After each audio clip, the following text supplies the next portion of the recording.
At heto, for the second time nakapagkulak na naman tayo dito kay Cubs. Ang saya, di ba?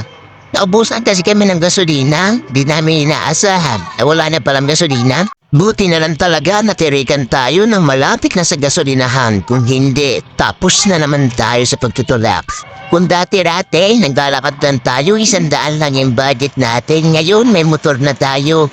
Higit 100 na ang gastos natin. Gasolina pa lang, yung tipo may pampakaya mo na lang. Napupunta pa sa gasolina ng motor natin.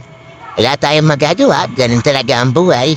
Ang bilis kasi tumagas ng gasolina ko, ang bilis niya kumain, ang bilis niya mabutuman. Ay nako, siguro yung 100 piso ko nagagasolina dito kay Cab sa motor natin.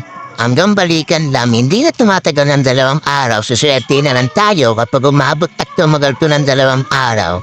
Wala ganun talaga. Yung pambaong ko sa duty, natanay na dito sa gasolina. Kaya magkitiis na naman tayo walang kain sa gabi. Sanay naman ako na puro kape lang sa gabi. At tara, magpagasolina na nga tayo, ang dami pa natin sabi.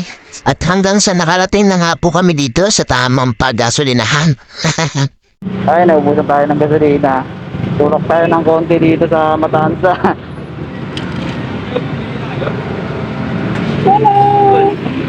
Hindi napansin. Ang bilis talaga makaupo.